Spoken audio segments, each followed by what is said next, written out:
Hi friends, egg కర్రీకి కావాల్సిన పదార్థాలు: ఉడకబెట్టిన ఎగ్స్ 2 తీసుకున్నానండి, ఆనియన్స్, కరివేపాకు, పచ్చిమిర్చి, కొత్తిమీర, ధనియాల పొడి, పసుపు, కారం, ఉప్పు. తయారు చేయ విధానం: ఒక ప్యాన్ తీసుకొని అందులో తగినంత ఆయిల్ వేసుకొని ఇందులో కొంచెం కారం,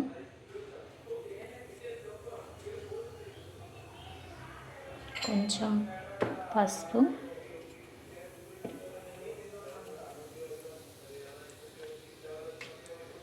కొంచెం సాల్ట్, ఇందులో ఉడకబెట్టిన ఎగ్స్ని వేయాలండి. ఇట్లా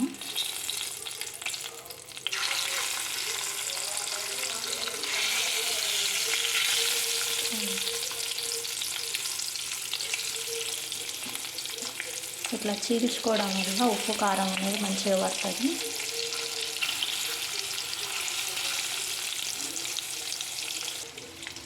వీటిని ఇప్పుడు తిప్పేద్దాము.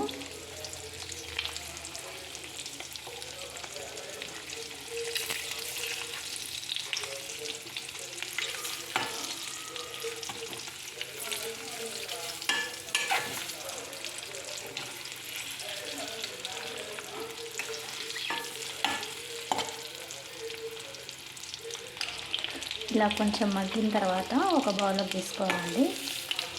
నెమ్మదిగా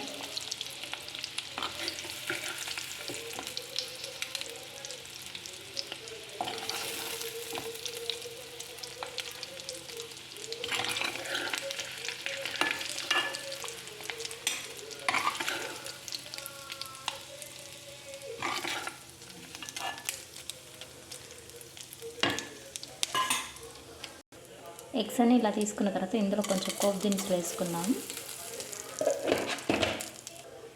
ఆయిల్లో కొంచెం పోపు దినుసులు వేసుకున్న తర్వాత మీడియం సైజు కట్ చేసిన 2 ఎల్లిగడ్డలు వేద్దాము. ఉల్లిపాయలు ఇలా వేసిన తర్వాత అదేవిధంగా కరివేపాకు, 2 పచ్చిమిర్చి ఇలా చేసుకోవాలి. మొత్తం అంతా ఇది ఒకసారి కలుపుకోవాలి.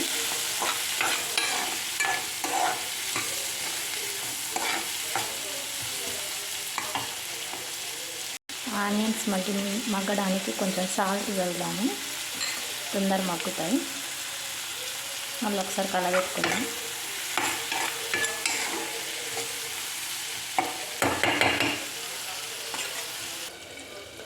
మధ్యలో అడుగంటుకుంటే ఇలా కలబెట్టాలి బాగా.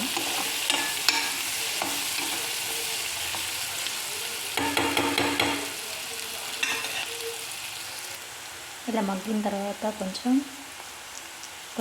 అల్లం వెల్లుల్లి పేస్ట్ వేసుకున్నాము.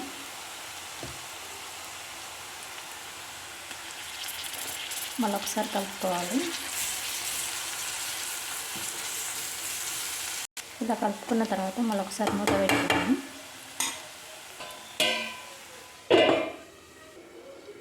అల్లం పచ్చి వాసన పోయిన తర్వాత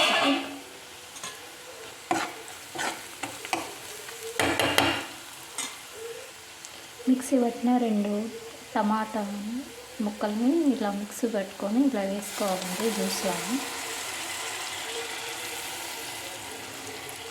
మిక్సీ పట్టిన టమాటా పేస్ట్ని ఇలా కలుపుకోవాలి.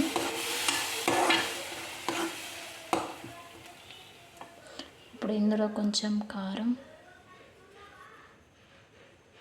మీ టేస్ట్ తగ్గట్టు కారం, ఉప్పు, కొంచెం లైట్గా పసుపు కలుపుకోవాలి. మనం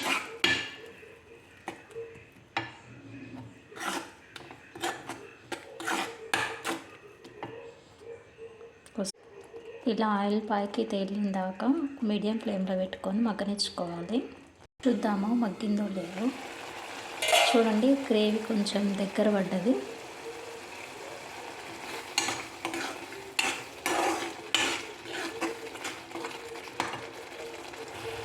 ఇందులో కొంచెం ధనియాల పొడి,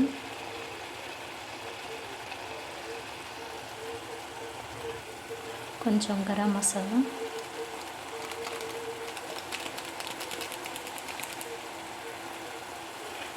ఒకసారి కలుపుకుందాం.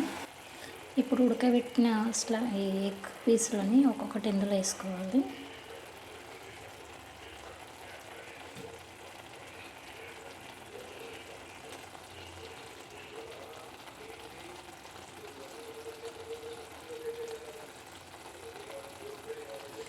ఇప్పుడు నెమ్మదిగా కలుపుకుందాం. మళ్ళీ ఒకసారి గ్రేవీ ముక్కలకు పట్టేటట్టు కొద్దిసేపు అలా ఉడకనిద్దామండి. ఎగ్స్ని మూత పెడదాం. 2 నిమిషాల తర్వాత తీసి చూద్దాం. ఉడికిందండి. లాస్ట్లో కొత్తిమీర వేద్దాం కొంచెం.